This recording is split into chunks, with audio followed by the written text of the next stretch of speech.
Yeah, how you do? Okay, well, this is episode number 7. Episode number 7? Are you sure? Chuck clap. No, but we had another Episode 7. No, it's 7. You didn't label the last one. This is episode 7. No, you didn't label the last one, so this would be 8. I agree. No, but this is like the formal episode 7, like official. So last week was nothing. No, nothing. Just a waste. Just clips. Well, welcome to episode 7. Yours truly. I feel like we've done more than 7. We have Sprawl Podcast. Oh yeah. We had like, because you stopped numbering We it. had 21, I think. Actually, 21? No, 21. Doesn't make sense. That's half a year. I know. I think we had like 16 or 15 around there. But, 16 or 15. Because we started in October or November. Yep. Over the phone. Mm-hmm. I remember those days. Steady calling my phone. Wait, am I steady calling your phone? No. Did you watch the fight last night? Which one? There's only one. Billy Joe Saunders. Canelo versus Saunders. Listen, in the videos, it says subscribe to the channel if you want to watch more MMA. or talk about MMA, UFC, and MMA. Okay, but if for example, Is like boxing MMA? For example, like ESPN MMA. Is boxing MMA? How about ESPN MMA? Their channel name is literally ESPN MMA, and their show is called ESPN MMA. And they also talk about boxing sometimes. No, I'm too. asking you. Is boxing MMA? Boxing is a martial art, yes. Okay, let's do it. So Go it's ahead. part of mixed martial arts. Go ahead. Okay. I agree. Well, it's the intro still. Okay, don't go ahead. I'm not gonna go ahead. So what are you talking about? Vaccines? Oh, I'm getting mine. Honestly, I don't know. It's not confirmed that I'm getting it. I don't know. I don't know. You have it. February. So I was actually part of the 1%. Yeah. But you're part of a lot of 1%. you fill in the gaps there. The place that I work for is teaming up with a hospital, and that hospital is using our office as a pop-up vaccines, huh? Pop-up, or you mean Popeyes? Pop-up. Okay, yeah. It's using it as a place to administer the vaccines. So as a deal or thank you or whatever, they're allowing the employees of the company, so us, to choose to get the vaccine or not. So they said request a specific day and they'll send it to the hospital and whatnot. And I chose next week, 14th, right? No. Is 14th? No, 14th is next week. Yeah, but when is that? A Wednesday? Today's the 9th. Is that Thursday? I have no idea. 10th is Monday, 11th is Tuesday, 12th is Wednesday, 13th is Thursday, 14th No, it was Friday. the 12th. It was the 12th. So yeah, because that's Wednesday. On Wednesday, yeah. Yeah. So nice, that's good. I requested it, but then the HR girl, she just replied with, "Okay, got it." Nice. So right now I could get it, I could not get it. I have no idea. What's the plan in September? Is it a return back or is it a hybrid? No. So there's a lot of talk about people that are vulnerable to it and like within your household, right, that can't necessarily get the shot. So I have a baby in my household, he can't get the shot. So does that increase my chances of getting and carrying? Well, I hear or that giving it to him. So yeah. Well, I hear that with these vaccines they cut transmission by like quite a large amount. Okay. Because it basically kills a viral load, right? But is that enough to warrant me being comfortable? Well, or the chance of you getting COVID right now, for example, right? It's still pretty low. Then the chance you with the vaccine getting it. Sure. I'm not everything relative, right? A person that is single, living by themselves, compared to me, which living with the person that is not able to get it because they're too young, right? Am I more risk than the other person? I would think yes. Yeah, right. Well, yeah, probably because I could carry it still and still give it to him potentially, even though he probably is going to be fine. Yeah, because he's a kid. But at the same time, I wouldn't necessarily be. Risk. Yeah. But then you also be taking that risk if you go out in general. If you go out to like family or friends or something, right? But you assume that I go for like essential reasons, you know? That's a so like I'm like essential right now is I'm helping out the community right now. This guy, bro. And I'm spending time with one of the at-risk youths. Yo, you want to get a that's a good question though. That's a good question. He needs like companionship. He needs somebody to talk to him. You're gonna get slapped in the face, huh? No, but it's a good question though. Yeah. Like, how's it gonna work for you? Because I don't know. So I'm not in any rush. Even if I get both shots, I still have to wait until my wife or my partner to get it as well. So then you can't book it for her. No, it was only for employees, so just me. It's a hotspot in this area, isn't it? No, bro. The hotspot is your area. It is literally dangerous guys. Dangerous guys. There. Guys that have barbecue parties every day and yeah. Come on. No problem. Come. Oh, you have 3 cousins? Come on, bring them too. Oh, how was Pakistan? You just came. Turkey is good. It's Turkey, yeah. It's good, huh? No, so that conversation will happen on later on. I like maybe nearer to the end of the year, but even then, end of the year, probably because I'm getting my first shot now. So my second shot, Canada's saying that July, you August. can space them out for 4 months. That was based off previous timelines. Yeah, but that's the last timelines that I heard of. So you'll probably get your second shot sometime late July, early August. Okay, so even then, right? But then latest September. Then I have to wait for other people in my household to get it, right? To get their first and their second and whatnot. So I don't think there's going to be any rush back to the office. So at least probably the end of this year, I won't have to worry about that. And then conversations about who else is at risk at home will come to question. Like it's going to be a gradual reopening, right? Like it's not going to be on and off switch. Yeah. Honestly, our office doesn't even has been doing better than last year this time, or like non-corona times, right? But then like what stops them from basically outsourcing the work to like someone living in Singapore? No, because the work is still the work. I know, but it's like still specialty, right? It's not like everybody just sending emails. No, I know, but like hey, yeah, I guess so. there's still work. But my point is that the company is doing better than it was doing pre-corona times in terms of efficiency, workload, all that kind of stuff. Yeah. So the demand and rush are because you're taking a shite in the back of the bus when you went to work usually. No, if you think about it, there's a lot of people that when they go to the workplace, they socialize a lot, right? Yeah. They go for coffees, they go for lunch, they do all that stuff. So at the end of the day, they're probably working a solid 2 to 3 hours a day out of the 8 hours that they're there. So like it's maybe sometimes for some roles it's actually better that they're at home, because now they are they feel pressure, for example, of finishing the work as soon as possible, because they're like, oh, I'm working from home, so there's more attention on me. I always have to be online on Skype. I'm just able to do a lot more things because all that socialization time is gone. I don't have to leave the office to make lunch, right? I can just go downstairs, make and eat it. But do you miss that aspect or no? Me personally, I don't really care. It's fine. Like it was fun to see those guys and people to like socialize and stuff.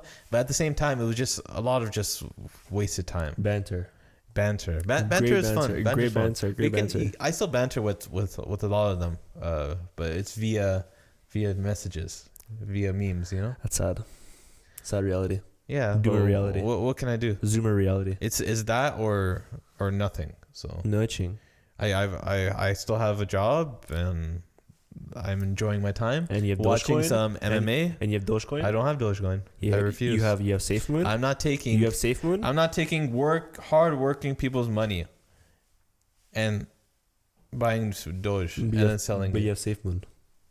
We and have Sport Finance. We have it. And Sport Finance. Sport Finance. You have guys, buy Sport Finance. Let's get it. What is that? You have to teach them. Start a tutorial right now. Honestly, like I would tell you about it, but even myself personally, I don't know what it is. I just bought it. But hopefully one day it'll get big. And if it gets big, then that's it.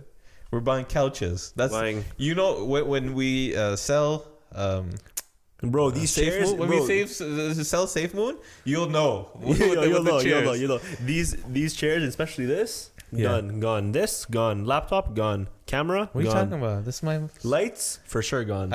I love this laptop. In the new spot, it's like a little room area, but it has spotlights right directly over. So for the lighting. Oh, this has spotlights too, but these are like yellow. Those ones are white. Bro, the amount of shadows on your face right now. Beauty. Disgusting. Go hurry up. We're already 11 minutes after 12 minutes in. No. It's time for Donald Cerrone to retire, man.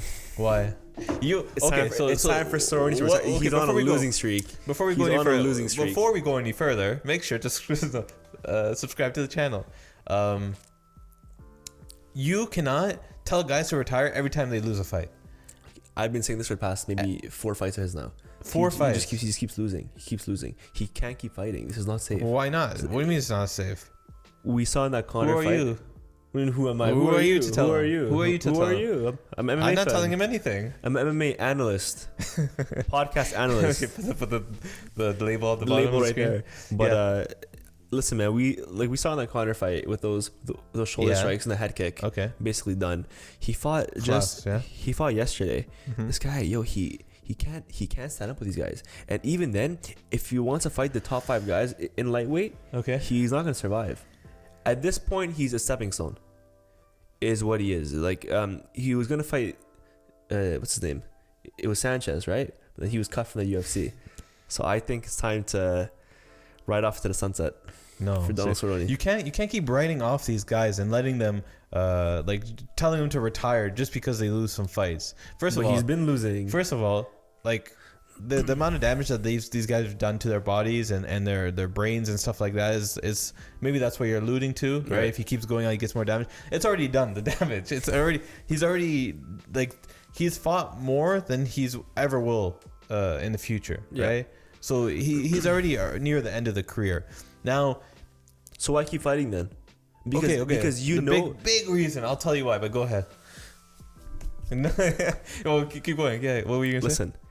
He's a prideful guy, right? He's a sick fighter, true Hall of Famer of the sport, right? Legend of the sport. Most wins in UFC, I believe. Yeah, right. Okay, if he's fighting, man, he's all he's gonna do is taint his legacy, taint his record, and right now, for like a lack of a better term, bro, he is cannon fodder. Is what he is. I feel bad for saying it, but it's the truth. He's just being used as a big stepping stone. That's it. Who has some name value. Okay, so big reason why. You're a sick fighter, though. Please don't hate me. Donald Cerrone, he's not watching this. He might, though. He might, honestly. Donald Cerrone, for most of his career, especially the last, previous to these recent losses, he was always a guy that was ready to fight at any time, right?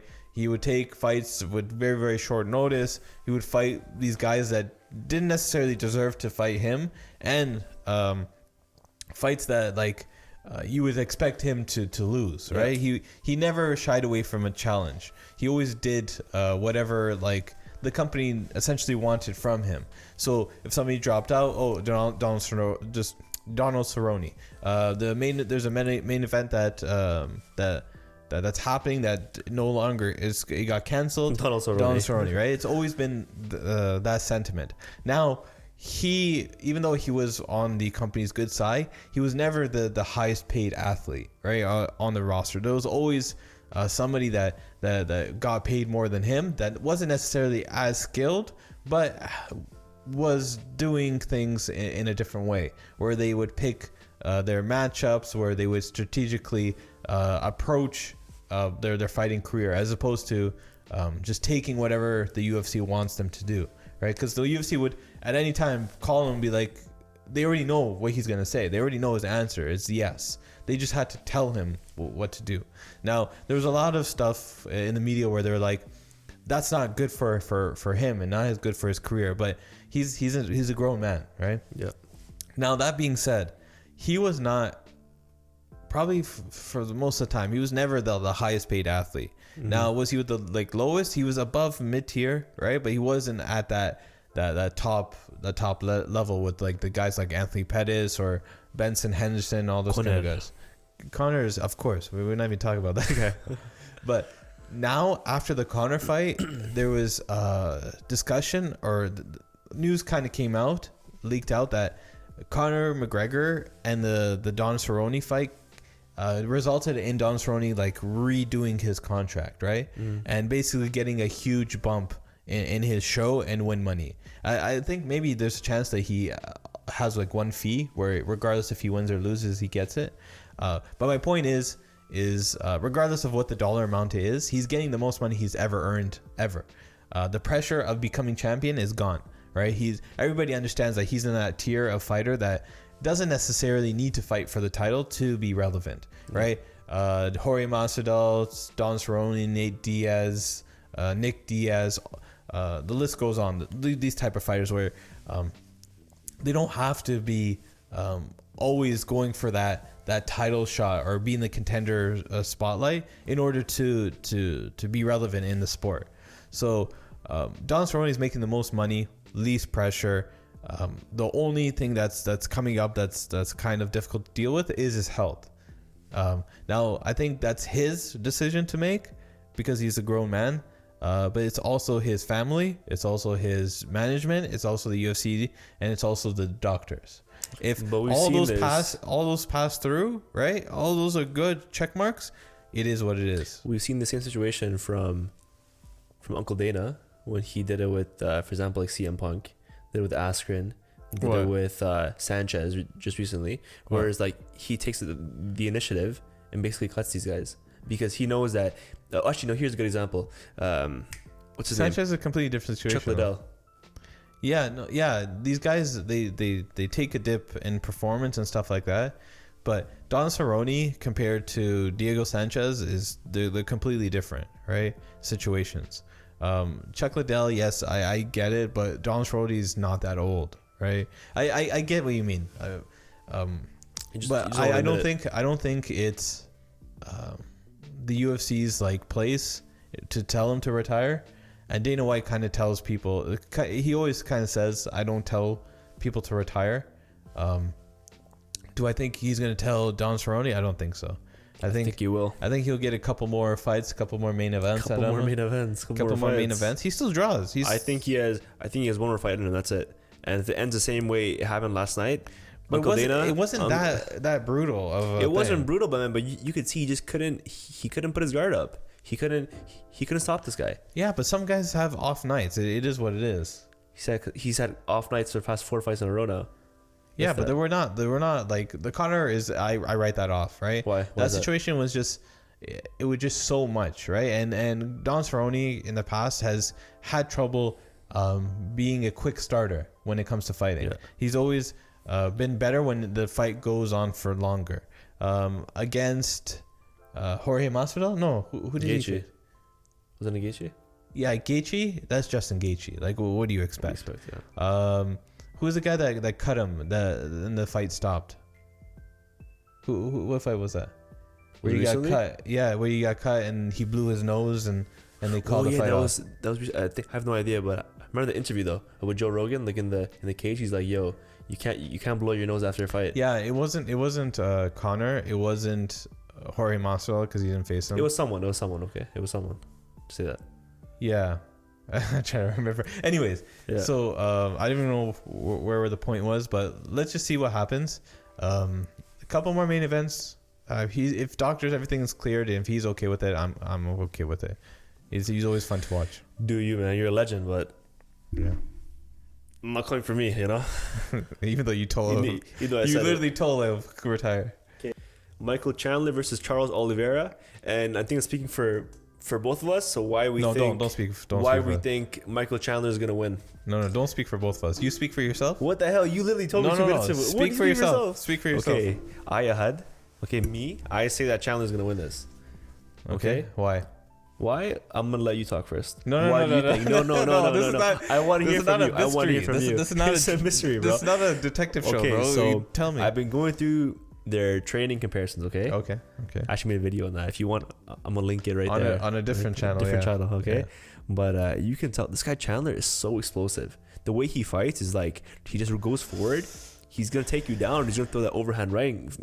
Like just kill you basically, right? Yeah. We saw in the Hooker fight how fast that happened. He starched him, right? Yeah.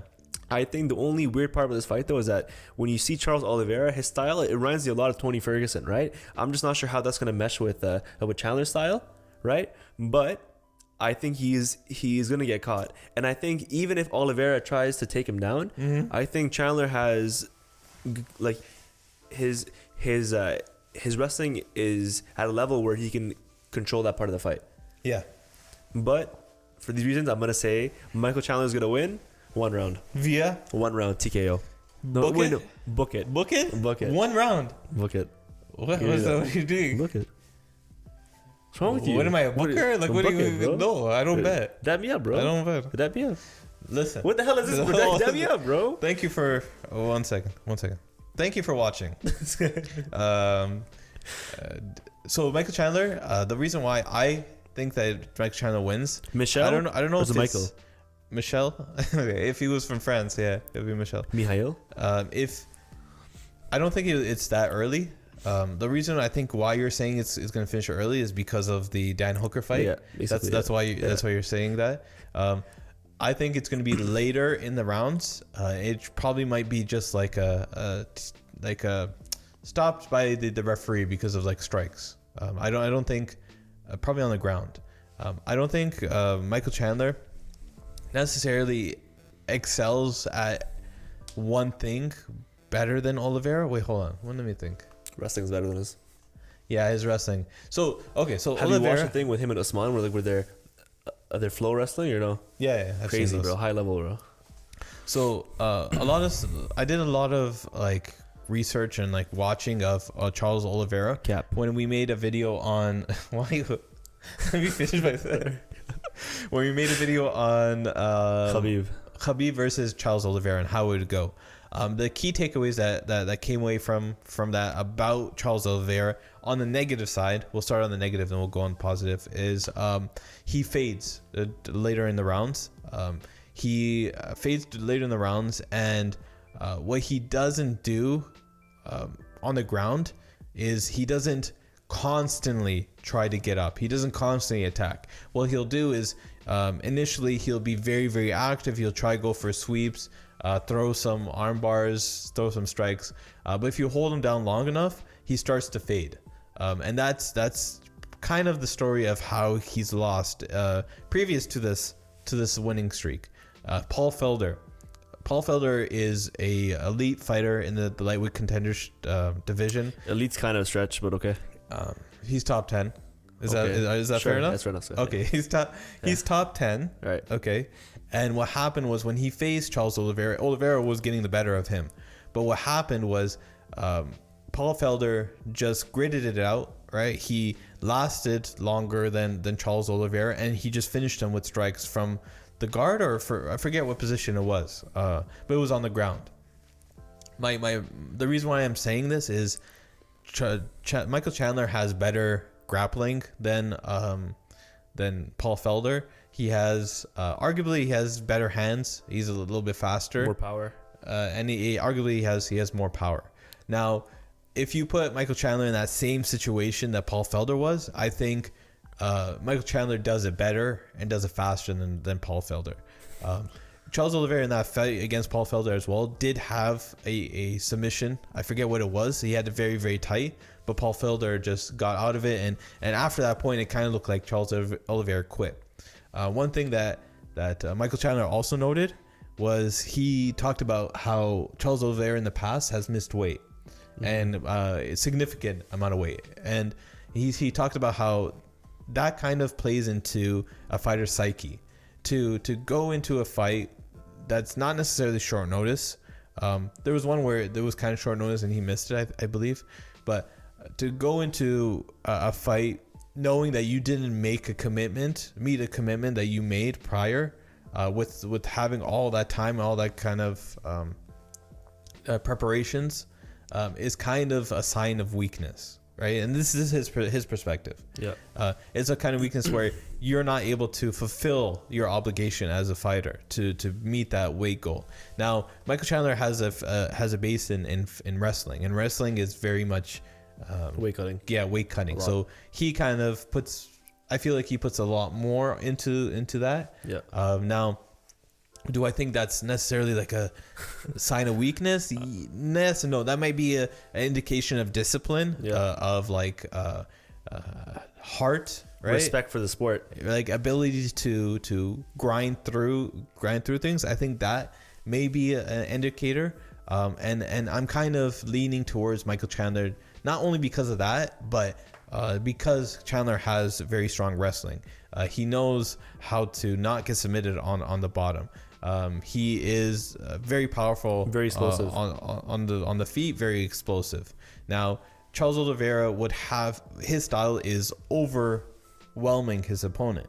He's going to throw high volume. He's going to absorb a lot of shots, but he's going to hit you many times. Tony Ferguson. Now, Michael Chandler, Tony Ferguson-esque.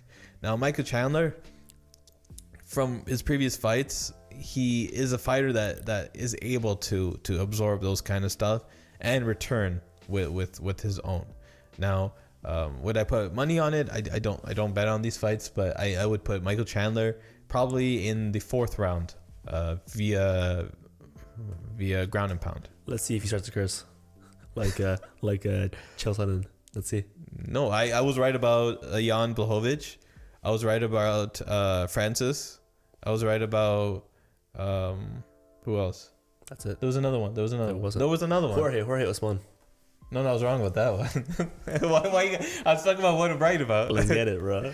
Khamzat Chimaev has a plan to conquer 2 weight classes, according to Hamid Naimi. Did you read the tweet? You have a tweet on me. I just read it to you. He didn't. Anyways, he's saying that he's planning. So say it. Hold on, man. Exactly. He said 170 August, 185 September, 170 October, 185 November. Yeah. So basically, what he means is that basically thing. So for August, salad. For September, McDonald's. for September, salad.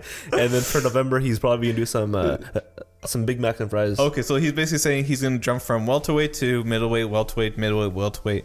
The reason why he probably is not gonna do all welterweight is because why not light heavyweight? Hold on, man. Is the reason why he's not gonna do all in the same class is because in order to make weight for the next fight, cutting weight that consecutively is damaging to the body. Now, Khamzat, I don't know how concerned he is about his body after what he's done to it. Brother, drink coconuts, smash them, brother. This is alive. Yeah. He drinks coconuts? No, you know, coconut water is disgusting. It's freaking disgusting. And the chunks, sometimes you get the chunks. Bruh. But it's hydrating, so it works. You just gotta plug your nose. No, you have to drink it really, really fast, and then it doesn't taste bad.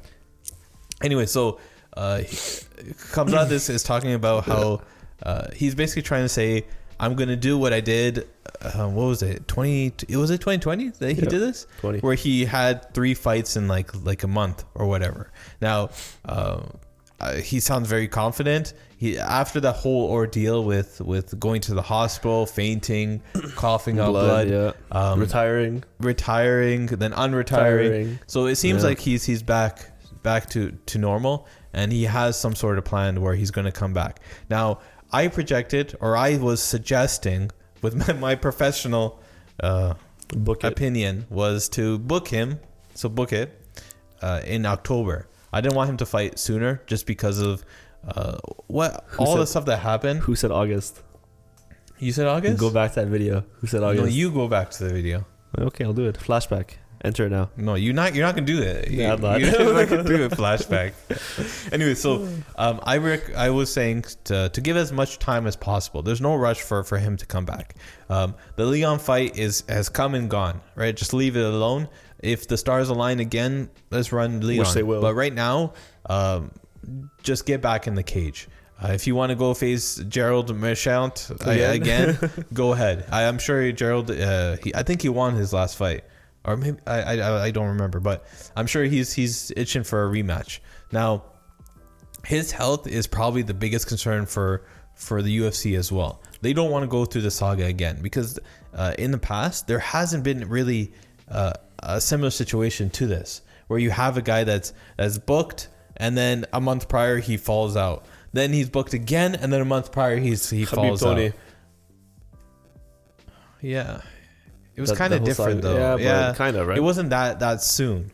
Like Khabib Tony was booked and fell out, and they booked it later on, and then it happened again. And that was over years. This was over like this was over like 4 months. Yeah. Right, where we got all hyped up. We're talking about Khamzat and Leon and that stuff. But anyways, he needs to focus on his health, and it seems like he's done that. I want to go to that YouTube channel again and see. I think I subscribe to it. It's the camp, the All-Star one, right? Yeah. So it's the camp that Khamzat trains at is called All Stars. It's in Sweden, and they have a YouTube channel. I believe it's called Front Kick. It's something kick. It's either front or jump kick. T-boy. Yeah, maybe teep kick as well. And they put out videos about people at their camp, whether it be Khamzat, or it'll be Gus, or it'll be Iliad, Latifi. Sick guy. All sick guys. But after the whole like retiring, or during that time, they kind of stopped from what I noticed. But they did post videos of Khamzat like basically like collapsed on the hotel couch, and you see him like coughing and being like very uncomfortable when training and stuff like that. So they have some good content. I appreciate it. It's kind of similar to I Am the Bay. Chase Aldade? Chase, yeah, for the guy that records footage from the AKA camp. So you'll see guys like Khabib and Islam Makhachev, DC, Luke Rockhold. I think DC. Tell these guys. Islam Makhachev, Islam, Kane, Umair from time to time, because I don't know if Umair fully moved out or not. What do you mean he moved out? Because he just came to the UFC. No, he's been training there for a while now. For a long time. He's been training there. I don't know if he lives there though. That's what I'm saying. Probably not, no. Yeah, who knows? Anyways, let's ask him. Let's ask him? Ask him. Umair, do you live there or no? Imagine he just pops out from behind the camera. Yes. Yes, I do. Thank you. But yeah, I want to see him back. Now, him doing these consecutive fights, I don't think it's going to happen. No good. UFC learned their lesson.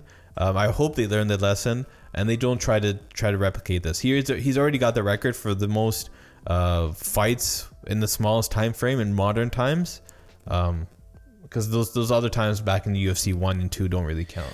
You know how we talked about They should count, but so like we were talking about how he caught the virus, right? Yeah. And then how like for him, like we would think that okay, like he's healthy and he's young, right? How like it shouldn't be this bad. Yeah. Well, it's come to light that for athletes who train like really, really hard, yeah, the chance you like having COVID and then having it with like a bad result is higher if you train really, really hard. This guy trains really hard, right? Yeah. So he probably doesn't let his immune system or his entire body like focus on fixing the issue. It's all over the place.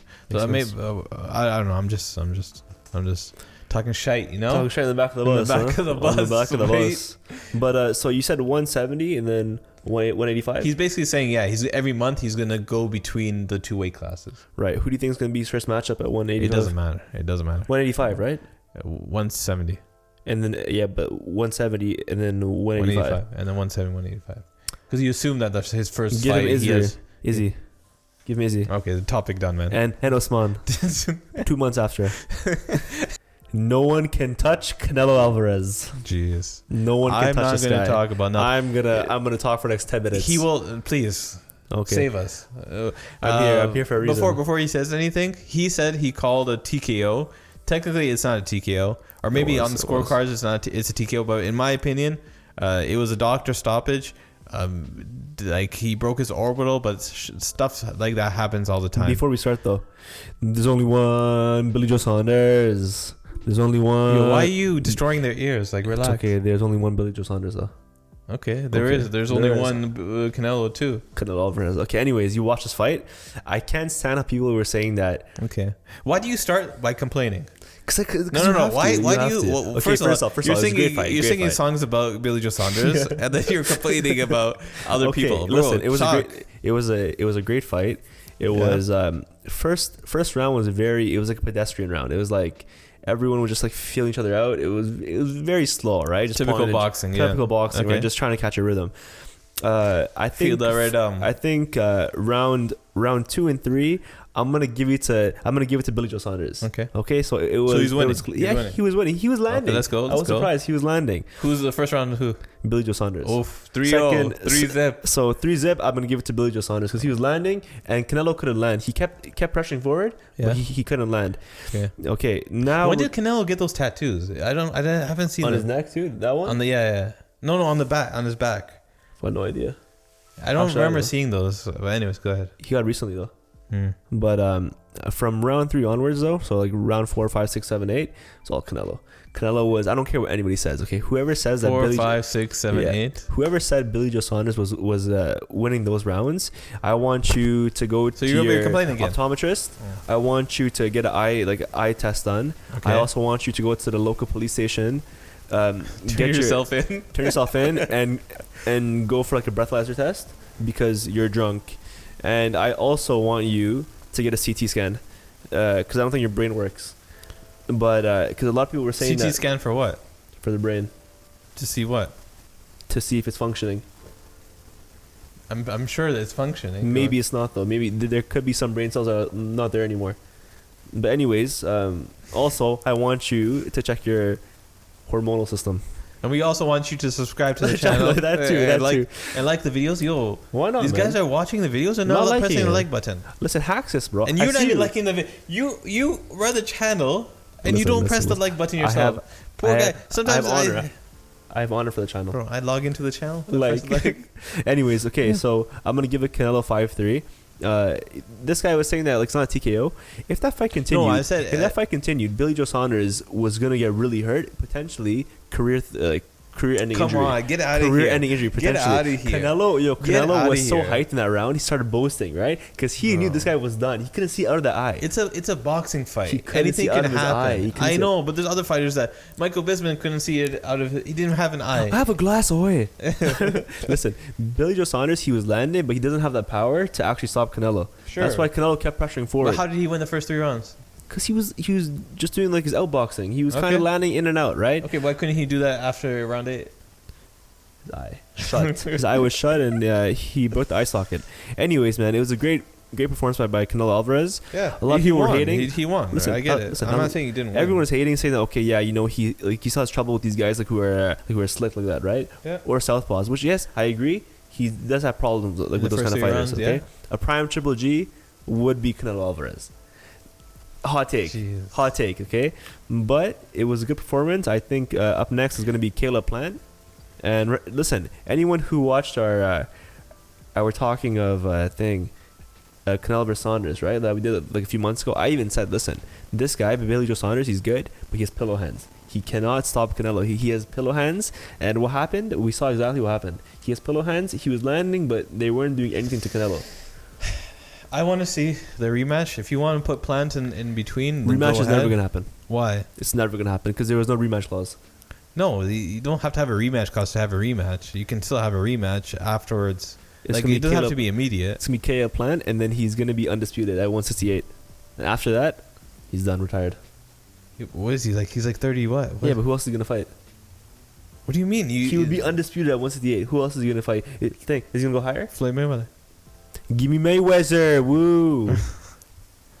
No, he has. There's a lot of fights out there that he can go after. Artur Beterbiev. Maybe he goes up in weight class. Maybe he goes down. No, probably not. He's not going down. Maybe he goes a little bit higher. He might go a little bit higher. I think the next up is cruiserweight. So do it. Why not? No, don't write off Billy Joe Saunders and a rematch. Like there's a potential. Now boxing is not the same as MMA, right? Boxing does what they want to do. But Billy Joe Saunders, I would be interested to see a rematch. Why not? There's only one Billy Joe Saunders, right? There's only one Billy Joe Saunders. You can rematch him if you want. Yeah, it could happen. Let's see what happens. I don't know. But personally, I don't think it's going to happen. It's going to be him versus Caleb Plant, and then him versus next is fine. David Benavidez, and then maybe Artur Beterbiev, but he's getting kind of old too, so I don't know about that. But find out next episode. Conor versus Dustin. Is Conor's way back to the title? Let's talk about Conor versus Chandler or Oliveira. So Conor, if he beats Dustin, he'll be up. He'll have the advantage in that series, right? So he would have beat Dustin twice, right, and lost once. Now, does that put him for a title shot? Traditionally, I don't know if they would do that. If it was Justin Gaethje. Say if you got like just 2 random fighters and you played out the situation, I don't think they necessarily would do it. But Conor beating Dustin, which Dustin is probably the rightful champion right now at 155, but otherwise like number 1 ranked in the division. There's no interim belt right now, right? No, it's vacant. Otherwise, sorry, Dustin is probably, I believe he's number 1 in the rankings, right? Yep. If Conor beats him, and he already beat him twice, so he wouldn't need to rematch him again, right? I don't see the UFC not putting. You like the double negative? I don't see the UFC not putting Conor McGregor as the next title fight. But he's talking in Shakespearean language. Yes, for Conor, he has the opportunity to get back to the title, and probably have actually I'm vicious thinking. KO. So if he's facing Michael Chandler, the wrestling is a troubling thing. Now Conor, against these wrestlers, he does pretty well. Like his defensive wrestling is very, very good. So when he's on the ground, he doesn't take too much damage. He puts his back to the cage. He's able to get up. The problem is his tank, right? Is once he starts grappling, he decreases the amount of fuel in his car, and you can relate to this, right? Of course. Like, yeah. So your car, the gas bar very high one time, and then slowly going down. Yeah. So in the beginning, you're feeling nice. When your tank is full, you're like, yeah, let's 700 kilometers of range, bro. I'm gonna hit 100 on the highway, right? Just go to this store. Absolutely send it. Go to this store. Go to that store. Absolutely right? send it. But then once you look, you come back to your car. Wait a second. Took a shite in the bus, you know. Took a shite. Where did the half of the tank go? What happened? Right, and that's what kind of happens with Conor McGregor is he gets taken down and half the tank is gone. You're just like, okay, now I have to deal with this. Now I'm not going to Popeyes, right? Yeah, I'm not going to that. I'm going to this other place because it's on the way. No more chicken sandwiches now, right? What happens? You instead of going out of your way to get Popeyes, you have to go to something. Goddamn, like Mary Brown's. Like, who wants Mary Brown's tenders? You know, when I get Popeyes, then it costs more. So not good. Conor McGregor, yes, will be fine when fighting against Michael Chandler. For the wrestling aspect, it's how does he react? How does he respond on the feet? So, 2 examples that we can look at that were present in Conor's past was Chad Mendes, short nose Chad Mendes, and Eddie Alvarez. Why not Nate Diaz? No, hold on. I'm saying guys that have a base of wrestling. Nate Diaz doesn't have a base of wrestling. Yeah, that's a good point. So Eddie Alvarez didn't really use too much wrestling. He kind of tried, but he failed under the lights. Do I think Michael Chandler has the same kind of result? Probably not. But there's a chance that Michael Chandler has success on with the grappling, but not very much, right? Maybe more than Eddie Alvarez, but not less than somebody else, right? Now on the feet, Conor McGregor is more dynamic on the feet. Michael Chandler has fast hands. He's very, very powerful, but he's a lot smaller in stature. Now, the second matchup is Charles Oliveira versus Conor. Conor, his defensive wrestling is good. His ground game in terms of jiu-jitsu, a lot of it ends up defaulting to giving up his back and standing up. Somebody like Charles Oliveira might snap, like, you know, grab a neck here, grab an arm there, you know, take a 2-piece here, you know. So the next question is striking. Conor has much more dynamic striking than Charles Oliveira. Charles Oliveira, though, volume-wise, is a lot more volume. Yeah. Conor is a lot more power. Charles Oliveira has tendencies to quit in the later rounds. Conor doesn't really go in the later rounds, right? So I would still favor Conor in that matchup, just because I think he has the opportunity to hit Charles Oliveira and stun him. So to the point where Charles Oliveira shoots, Conor stuffs it, and maybe like knocks him down, and the referee pulls him off. Here's a quick side question though: if Tony Ferguson beats who is it? Dariush, right? Yeah. If he beats him, Conor beats Poirier. What's the chance of us having Conor versus Tony? Then that fight leading back to the title. I don't think the UFC never. Huh? I don't think Conor does that either. He'll be like, why am I fighting Tony Ferguson? Let me fight for the title, and then if Tony deserves it, I'm gonna fight Tony for the championship. And where's Gaethje in all this? Gaethje is just he's chilling. He's chilling, bro. I saw him like in the Nelk video. I think you saw it too, right? Yeah, because he was at the event. He was wrestling Steve will do it. Yeah. Justin Gaethje, I think he's kind of waiting to see what happens with the title fight, and then maybe he doesn't know. Maybe Adi Abdulaziz is not telling him that maybe Conor and Dustin have an opportunity. No. Herboldin. Oh, yeah. I'm talking about Ali Abdulaziz. Maybe he's not completely being realistic with the Conor Dustin situation because I can see Conor Dustin getting the next opportunity over Justin Gaethje. I don't think if Conor beats Dustin, then the UFC goes, okay, Justin versus Conor. Like, no. Yo, that guy walks around heavy, eh? Yeah, Justin Gaethje? He's that guy's at least 200 pounds, bro. He's thick. Yeah, that's kind of sus. I don't know what that's kind of sus. Thick is kind of sus, bro. Next topic, but goddamn it, bro. Why is Islam Makhachev so avoided? Why is he so avoided? I don't think he's even RDA was like, you know what? I'm not gonna fight this guy, bro. Give me somebody else. You know, give me Mayweather. Give me. He wants Mayweather too. He wants Mayweather. Everyone wants Mayweather. No Mayweather for RDA. I don't know. He kind of has like the same trajectory of Khabib back in the day, where he doesn't fight that often. And when he does fight, it's not necessarily against like the top 2, top 3. Well, he fought Dober. Yeah, but he was ranked 12th, I think. No, I forget what he was ranked. He was ranked 15th, I believe. So Drew Dober is no slouch, but he was not ranked top 10.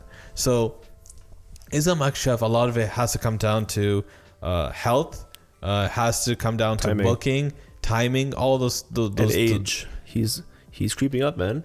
No. I'm talking about why he's not getting booked, right? Mm-hmm. Against these guys that you're expecting. And as well, it doesn't necessarily make sense for guys that are in top 5 to face a guy that's 12th ranked previously. I don't know what he's ranked now. So how come this same conversation, like for example, with Khamzat, how come he was put with Leon Edwards? But that was the UFC, pushing that. How come we can't put Islam Makhachev with Justin Gaethje? Or Islam Makhachev with Tony Ferguson? Because the whole Leon and Khamzat thing was like a spur of a moment decision to make that fight, and then everybody was on board. The UFC was on board, and they tried to push it and do it again and again. Leon was coming off of a layoff, very long time. He hasn't fought. It's very, very different. Yeah. Now, if say you're 3rd ranked, you're Justin Gaethje, okay, and you're trying to fight for a title. You go and you're proposed to fight a guy that's ranked 11th, 10th. What does that do for you? I think it's different though, because he's not just some guy who's ranked like 10th, 11th, right? He has some name value. Sure, but that exists right now because you haven't beat him yet. Yeah. If you, in your mind, you're the fighter, you think and you believe, listen, I beat this guy, right? What happens is once you beat him, everybody else now in the MMA media, all these fans say, oh, Islam Makhachev was never that good. He never really beat anybody, right? Yeah. Right now, a lot of hype around Islam Makhachev is because of Khabib. It's because of his style. Mayweather. Yeah, and Brock Lesnar matchup. So a lot of this goes away if Islam Makhachev loses. Right. And if you're a fighter that's in the top 5, top 3, and you're thinking, okay, I'm going to beat this guy and I'm not going to get anything out of it. All I get to do is I get to play spoiler, right? Yeah. And I take this big risk of losing to this guy that's unranked. So the risk to reward ratio is not there. It doesn't make sense. That was the same thing with the Khamzat thing, bro. It was literally the exact same thing. The only difference was it's not. It literally is, bro. Leon Edwards was on a layoff. He got taken off the rankings. But he's ranked so high. Listen, if he beat Khamzat, right? Tell me what way would have helped him? Nothing. They're also the same thing. No, it's not. It's not the same thing. Oh, bro, this is number one bullshit, bro. No, don't talk to Leon Edwards' situation is completely different than this Justin Gaethje stuff. Justin Gaethje is much more active. He's not coming off layoff. So forget Justin Gaethje, bro. Talk about Tony Ferguson. If Tony Ferguson loses to thing on Saturday, right? If he loses, he should fight Islam Makhachev. Islam Makhachev even called him out, bro. If you lose to Dariush, bro, come on. You have to fight this guy. What's wrong with Dariush? No, sick fighter. Bro, I'm trying to get him on the show for an interview. Yo, respond to my freaking DMs, bro. I've DM'd you on Twitter. I've DM'd you on Instagram. I freaking emailed you. Who else should I ask? Dariush? Goddamn Dariush, you're a sick guy, bro. Sick dude. But we can talk about it. Yeah, we can. If Tony Ferguson loses to him, right? He has to fight this guy. He doesn't have to. Why does he have to? Because he called him out. You know, he's still talking shit about Khabib. Tony Ferguson still talking crap about Khabib. You give him Khabib, man. Khabib, come back. You give him. I want to see them in like a street fight. You're wild, I was gonna say bro. jiu-jitsu tournament. Street fight sounds better, yeah. It does. He's never been in a real street fight. Ken versus Ryu in the mountains. Oh my god. Ken versus what? Ken versus Ryu. Who's Ryu? Khabib. Oh my god. Neither one wrestle. You should have said. You should have said Zangief. Bison. Muhammad Bison. Muhammad Bison. Okay, get at him.